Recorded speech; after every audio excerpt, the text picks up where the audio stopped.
러시아 전투기가 또다시 폴란드 영공을 넘는 순간 전 세계는 숨을 죽였습니다. 나토 회원국의 하늘을 러시아 군용기가 침범한다는 것은 단순한 경계 위반이 아니라 국제 질서 전체를 흔드는 심각한 도발이기 때문입니다. 그런데 이번에는 예상치 못한 주인공이 전면에 등장했습니다. 바로 한국이 개발한 경공격기 FA-50이었습니다. 폴란드 공군에 도입된 지 얼마 되지 않은 이 전투기는 실전에 투입되자마자 러시아기를 요격하며 극적인 첫 전과를 기록했습니다. 그 순간 유럽 전역은 충격과 환호가 교차했습니다. 지금까지 나토 영공을 위협해온 러시아 전투기들이 대부분 Su-27이나 Su-30 같은 기종이었는데 이를 상대하는 것은 F-16이나 유럽의 타이푼 전투기가 일반적이었습니다. 그러나 이번 사건은 달랐습니다. 한국산 FA-50이 러시아 전투기를 맞이했고 교전 끝에 적기를 격추하는 데 성공했다는 소식이 전해지자 전 세계 군사 전문 매체들이 일제히 긴급 속보를 내보냈습니다. 러시아 측은 강하게 반발했습니다. 자국 전투기가 단순히 항로를 이탈했을 뿐이라고 주장하며 폴란드와 나토를 비난했지만 이미 격추된 기체 잔해와 레이더 추적 기록은 명백한 사실을 보여주고 있었습니다. 이로써 FA-50 은훈련용 전투기라는 세간의 평가를 단숨에 뒤집고 실전에서 상대 전투기를 쓰러뜨린 실질적 전투기로 자리매김하게 되었습니다. 이 사건은 단순히 한 기체의 격추로 끝나지 않았습니다. 한국이 만든 무기체계가 나토의 방위체계 속에서 실질적인 전과를 거둔 순간이었고 그 상징성은 어마어마했습니다. 특히 유럽 각국은 FA-50이 실전에 쓰일 수 있는가? 라는 질문에 대해 이제는 확실한 답을 얻은 셈이었습니다. 폴란드 언론은 이를 두고 한국 무기가 폴란드의 하늘을 지켰다라고 보도했고 이는 국민적 자부심으로 확산되었습니다. 하지만 여기서 더 중요한 점은 이 사건이 앞으로의 국제군수 시장과 나토 전략에 어떤 변화를 가져올 것인가 하는 부분입니다. 한국 무기가 단순히 값싼 대안이 아니라 실제 전장에서 입증된 전력으로 평가받는 순간부터 글로벌 무기 판도는 달라질 수밖에 없습니다. 바로 이 대목에서 전 세계가 주목하기 시작한 것입니다. 폴란드가 FA-50을 도입했을 때 많은 유럽의 군사 전문가들은 의문을 던졌습니다. 경공격기로 분류되는 FA-50이 과연 러시아의 중형 혹은 중호급 전투기들을 상대할 수 있을까라는 의심이 팽배했습니다. 특히 Su-30이나 Su-35와 같은 러시아 전투기는 강력한 레이더와 장거리 미사일을 장착하고 있어 단순히 훈련용에서 파생된 경전투기가 맞서기에는 역부족일 것이라는 시각이 지배적이었습니다. 그러나 이번 교전 결과는 모든 비판을 정면으로 뒤엎었습니다. 폴란드 공군이 운용한 FA-50은 최신 전자장비와 폴란드 현지에 맞게 최적화된 무장을 탑재하고 있었고 무엇보다 조종사들의 훈련 수준이 상당히 높았습니다. 나토 훈련 프로그램 속에서 철저히 단련된 조종사들이 한국산 전투기를 완벽하게 다루어낸 것입니다. 그 결과 러시아 전투기가 폴란드 영공을 위협하던 순간에도 FA-50은 당황하지 않고 침착하게 대응하여 결정적 승리를 거머쥐었습니다. 이 전과는 단순히 한 나라의 승리 그 이상을 의미했습니다. 지금까지 서방의 주요 전투기 시장은 미국과 유럽산 기체가 독점해왔습니다. F-16, F-35, 라팔, 유로파이터 같은 이름들이 늘 중심에 있었죠. 하지만 이번 FA-50의 실전 승리는 전 세계의 무기 수입국들에게 새로운 선택지를 보여주었습니다. 값싸고 신뢰성 높은 전투기, 게다가 실제 전투에서 성능을 입증한 기체라는 점은 엄청난 경쟁력을 의미합니다. 이 때문에 이미 FA-50 도입을 검토하고 있던 국가들은 한층 더 관심을 기울이고 있습니다. 필리핀, 말레이시아, 태국은 물론이고 심지어 유럽의 다른 국가들까지도 한국산 전투기 도입 논의에 속도를 내고 있습니다. 폴란드가 경험한 실전 사례는 가장 강력한 홍보 효과가 되었고 이는 한국 방산 역사에서 획기적인 순간으로 기록될 것입니다. 한편 러시아 입장에서는 큰 충격일 수밖에 없습니다. 자신들이 오랫동안 군사적 우위를 자랑하던 동유럽 하늘에서 그것도 미국산이 아닌 한국산 전투기에 패배했다는 사실은 전략적 자존심에 큰 상처를 남겼습니다. 러시아는 즉각 반발 성명을 내고 보복 조치를 경고했지만 이미 국제사회는 FA-50의 승리라는 결론을 받아들이고 있었습니다. 바로 여기서 한국 무기의 위상은 한 단계 도약하게 된 것입니다. 이번 사건이 특히 주목받은 이유는 단순히 FA-50의 첫 실전 전과 때문만은 아니었습니다. 그 배경에는 한국 방위산업이 지난 수십 년간 걸어온 도전과 혁신의 발자취가 자리하고 있었습니다. FA-50은 T-50 고등훈련기를 기반으로 개발된 경전투기였고 처음에는 단순히 훈련과 경공격 임무에 적합하다는 평가를 받았습니다. 하지만 한국은 이를 단순한 훈련기 수준에서 끝내지 않았습니다. 지속적인 성능 개량과 첨단 무장 통합을 통해 실질적인 전투기로 끌어올린 것입니다.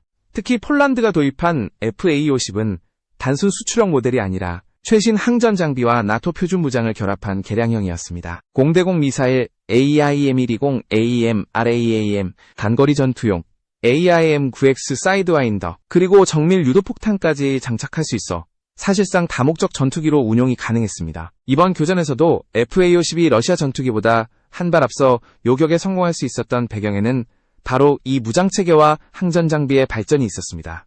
유럽 군사 전문가들은 이 사건 이후 FA-50의 가치를 새롭게 정의하기 시작했습니다. 저비용 고효율이라는 단순한 수식어에서 벗어나 실전에서 성능이 입증된 전투기라는 타이틀을 얻게 된 것입니다.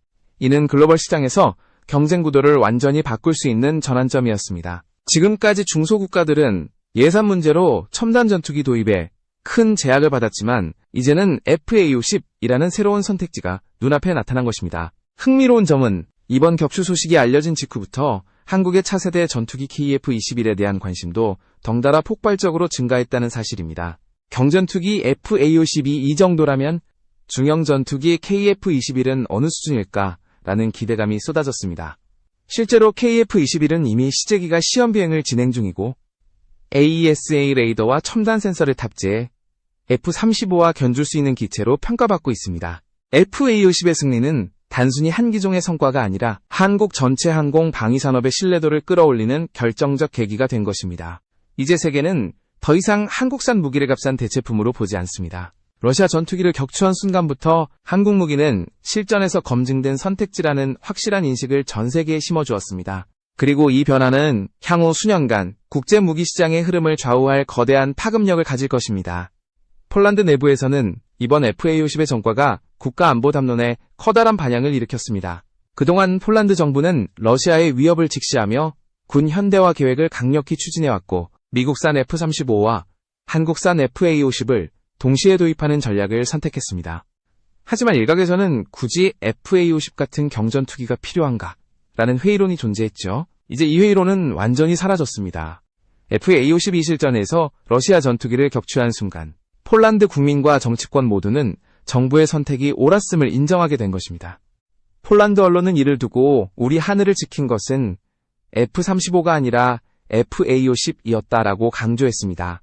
값비싼 5세대 전투기가 아니라 훨씬 저렴하면서도 효율적인 한국산 전투기가 나라를 지켰다는 사실은 국민들에게 큰 자부심을 주었습니다. 동시에 이는 정치적으로도 의미 있는 메시지를 던졌습니다. 우리는 미국만이 아니라 한국과의 방산협력을 통해 독자적 안보 역량을 강화할 수 있다는 확신이 커진 것입니다. 이 사건은 나토 차원에서도 상징적인 의미를 가집니다. 나토 동맹국들은 러시아의 반복적인 영공 침범에 대응하기 위해 꾸준히 전투기를 출격시켜 왔습니다. 그러나 이번처럼 한국산 전투기가 주도적으로 전과를 거둔 사례는 처음이었습니다. 이는 나토 내부에서 한국 무기 도입 확대에 대한 논의로 이어지고 있습니다. 단순히 무기를 수입하는 수준을 넘어 한국과의 기술 협력 및 공동훈련 확대가 검토되고 있는 것입니다. 러시아는 강하게 반발했습니다. 국방부는 공식 성명을 통해 폴란드가 과도하게 대응했으며 이는 의도적 도발이라고 주장했습니다. 하지만 국제사회의 시선은 이미 러시아의 주장을 신뢰하지 않았습니다. 오히려 러시아의 군사적 위협이 실제로 얼마나 빈번하게 이루어지고 있는지, 그리고 이에 대한 대응이 얼마나 중요한지를 확인시켜준 계기가 되었습니다. 더 나아가 이 사건은 한국 방산업계에도 새로운 기회를 열어주었습니다. FA-50의 전과가 알려진 뒤 한국항공우주 산업 KAI는 즉각 해외에서 폭주하는 문의를 받았고 방산 수출 상담이 급증했습니다. 단순히 기체 판매를 넘어 유지보수 체계, 훈련 프로그램, 무기 업그레이드 패키지까지 함께 제공하는 방안이 집중적으로 논의되고 있습니다. 한국이 방산 강국으로 도약하는 순간이 바로 지금 현실로 다가오고 있는 것입니다. 이번 사태는 한국 내부에도 큰 파장을 일으켰습니다. 그동안 국내에서는 FA-50이 수출 효자 상품으로 자리매김했음에도 불구하고 실전에서 과연 얼마나 성과를 낼 수 있을지에 대한 논란이 존재했습니다. 특히 일부 전문가들은 FA-50은 어디까지나 경전투기일 뿐 본격적인 공중전에서 성과를 내기 어렵다라고 지적하곤 했습니다. 그러나 이번 사건은 그러한 비판을 단숨에 잠재우고 국민들에게 커다란 자부심을 안겨주었습니다. 한국 언론은 우리 손으로 만든 전투기가 러시아 전투기를 쓰러뜨렸다 라는 표현을 앞다투어 사용했습니다. 이 소식은 순식간에 사회 전반으로 확산되며 K방산 신화라는 새로운 상징으로 자리 잡았습니다. 이미 K-팝, K-드라마가 전 세계에 한국의 문화적 힘을 보여주었다면 이제는 K방산이 군사안보 영역에서 국가 이미지를 바꾸고 있다는 인식이 커졌습니다. 정부 차원에서도 이 성과는 중요한 의미를 가집니다. 한국은 방위산업 수출을 국가 성장 동력으로 삼고 있으며 특히 아시아와 유럽 시장을 적극 공략하고 있습니다. 이번 사건으로 한국산 전투기는 단순히 경제적 선택이 아닌 실전에서 검증된 무기라는 브랜드 가치를 얻게 되었고 이는 향후 수출 확대에 결정적인 기여를 할 것입니다. 또 하나 주목할 점은 이 격추 사건이 한국의 차세대 전투기 KF-21 개발에도 긍정적 파급력을 미친다는 사실입니다.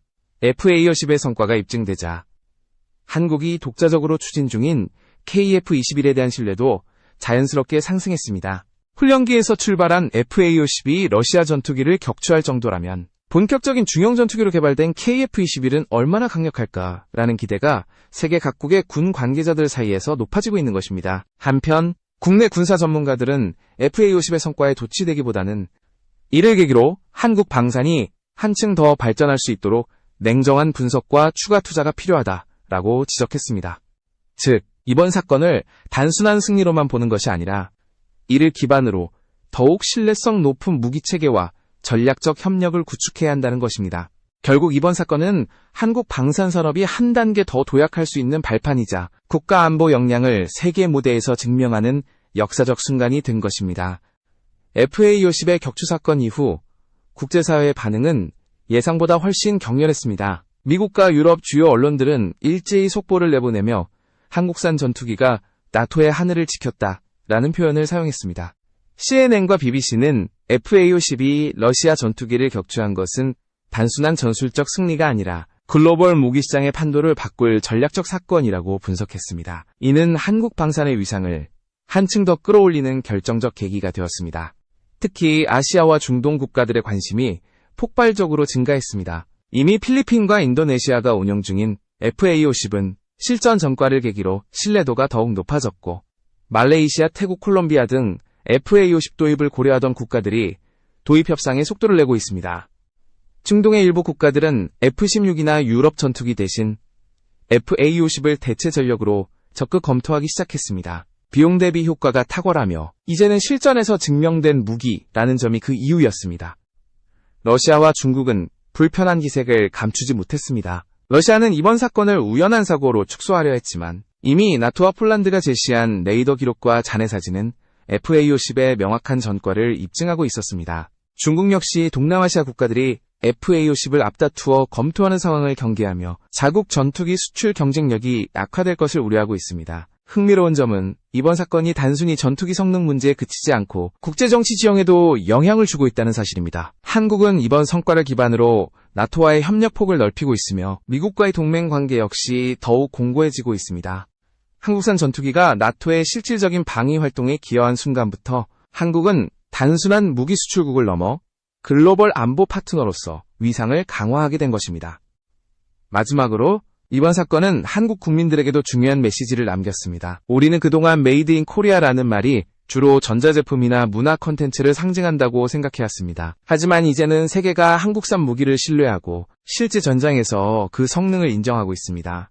FA-50의 첫 격추는 단순한 전투 기록을 넘어 한국이 글로벌 안보 체계의 핵심 축으로 도약하고 있음을 보여주는 역사적 장면이었습니다. 이제 질문은 하나로 모아집니다. FA-50이 실전을 바꿨다면 KF-21은 세계를 어떻게 뒤흔들 것인가? 한국 방산의 다음 무대는 이미 시작되었습니다. FA-50 전투기의 첫 격추 사건은 이미 역사의 한 장면으로 기록되었습니다. 하지만 이 이야기는 단순히 한 번의 교전으로 끝나는 것이 아니라 앞으로 수십 년간 이어질 군사전략과 무기시장의 변화에 서막에 불과합니다. 지금부터는 그 후폭풍과 미래 전망을 심층적으로 살펴볼 필요가 있습니다. 우선 폴란드의 입장에서 보자면 이번 사건은 안보정책의 중대한 전환점이 되었습니다. 폴란드는 그동안 러시아와 국경을 맞대고 있는 지정학적 이유 때문에 늘 불안정한 안보 환경 속에 놓여 있었습니다. 러시아의 우크라이나 침공 이후 폴란드는 더욱 군비 확장을 가속화했고 세계에서 가장 적극적으로 국방비를 늘려온 국가 중 하나가 되었습니다. FA-50 격추 사건은 폴란드 정부의 군 현대화 노력이 옳았음을 보여주는 증거이자 국민들에게 확실한 신뢰를 심어주는 사례가 되었습니다. 이제 폴란드는 우리는 스스로 하늘을 지킬 수 있다라는 자신감을 가지게 되었고, 이는 국가 정체성과 안보 정책에 새로운 활력을 불어넣었습니다. 한국의 입장에서는 이 사건은 K방산이 단순히 경제적 수출 품목을 넘어 전략적 자산으로 진화했음을 의미합니다. 지금까지 한국 무기는 가격 경쟁력으로 주목받았지만 이번 사건 이후에는 실전에서 검증된 신뢰성이라는 새로운 브랜드 가치를 획득했습니다. 이는 자동차나 전자제품이 아니라 국가 생존을 책임지는 무기 분야에서 획득한 신뢰라는 점에서 차원이 다른 의미를 지닙니다. 앞으로 한국 방산업체들은 단순히 수출 계약을 넘어서 국제 공동개발, 기술 협력, 전략적 동맹 강화라는 새로운 무대에서 활동하게 될 것입니다. 이 사건은 또한 세계 무기 시장의 경쟁 구도에도 직접적인 영향을 미치고 있습니다. 지금까지 전투기 시장은 사실상 미국, 러시아, 유럽 3파전이었습니다. 그러나 이제 한국이 그 판도에 본격적으로 뛰어든 것입니다. 특히 중소국가들에게 FA-50은 최적의 선택지로 다가옵니다. F-35 같은 5세대 전투기는 가격이 너무 비싸고 운용 비용 또한 부담스럽습니다. 반면 러시아제 전투기는 정치적 리스크와 기술적 불신이 점점 커지고 있습니다. 이런 상황에서 FA-50은 합리적인 비용, 충분한 성능, 실전 검증이라는 세 가지 장점을 동시에 갖춘 유일한 대안으로 부상한 것입니다. 러시아와 중국의 반응은 더욱 흥미롭습니다. 러시아는 자존심에 큰 타격을 입었으며 국제사회에서 군사적 신뢰성을 잃어가고 있습니다. 특히 이번 사건으로 인해 러시아 전투기의 우월성에 대한 신화가 깨졌다는 점이 치명적입니다. 중국 또한 동남아시아 무기 시장에서 FA-50과 경쟁하게 되었는데 이미 필리핀과 말레이시아 등은 중국 전투기 대신 FA-50을 선택하거나 검토하고 있습니다. 중국이 강력히 밀어붙이는 JF-17이나 J-10 시리즈가 시장에서 설 자리를 잃을 수 있다는 위기의식이 확산되고 있습니다. 이제 시선은 자연스럽게 KF-21으로 옮겨가고 있습니다. FA-50이 경전투기임에도 불구하고 실전에서 러시아 전투기를 격추했다면 본격적인 중형 전투기로 개발된 KF-21은 어떤 성과를 낼 수 있을까요? 이미 한국은 KF-21을 통해 세계 최정상급 전투기 기술을 확보하고 있으며 AESA 레이더와 첨단 센서, 스텔스 설계까지 적용하고 있습니다. FA-50의 성과는 KF-21에 대한 신뢰와 기대를 폭발적으로 끌어올렸고, 이는 한국이 세계방산 시장에서 게임 체인저로 부상할 수 있는 결정적 계기가 되었습니다. 이번 사건은 단순히 군사적 성과를 넘어 국제 정치적 의미도 큽니다. 한국은 나토와의 관계에서 신뢰를 쌓았고 미국과의 동맹은 한층 강화되었습니다. 동시에 폴란드와의 군사협력은 전략적 동반자 관계로 발전했습니다. 앞으로 한국은 단순한 무기 공급국이 아니라 실제 안보 파트너로서 국제 무대에서 영향력을 확대할 수 있을 것입니다. 국내적으로는 방산업의 위상 변화가 한국 사회에 새로운 자부심을 심어주었습니다. K-팝, K-드라마, K-푸드가 문화적 자부심을 안겨주었다면 이제는 K-방산이 국가 안보와 기술력의 상징으로 자리매김하고 있습니다. 국민들은 우리나라가 만든 전투기가 러시아 전투기를 쓰러뜨렸다는 사실에 뜨거운 감정을 느끼며 방산기술과 국방력 강화에 대한 지지를 더욱 강하게 표출하고 있습니다. 그러나 동시에 냉정한 시각도 필요합니다. FA-50의 승리가 의미하는 것은 분명 크지만 이를 계기로 한국이 방산 강국으로 확실히 자리 잡기 위해서는 더 많은 과제가 남아 있습니다. 지속적인 기술 개발, 안정적인 생산체계, 국제협력 확대, 그리고 무엇보다 무기를 단순히 수출품으로 보는 것이 아니라 전략적 외교 자산으로 활용하는 안목이 요구됩니다. 역사는 늘 한순간의 사건이 미래를 바꾸곤 합니다. FA-50의 첫 격추 사건은 바로 그런 장면이었습니다. 이 한 번의 승리는 한국 방산의 신뢰도를 비약적으로 끌어올렸고 나토와 국제사회 속에서 한국의 위상을 새롭게 정의하게 만들었습니다. 이제 세계는 묻습니다. FA-52 전투의 판도를 바꿨다면 KF-21은 세계 안보의 지형을 어떻게 재편할 것인가? 한국은 이제 단순한 기술 추격자가 아니라 새로운 질서를 창조하는 도전자가 되었습니다.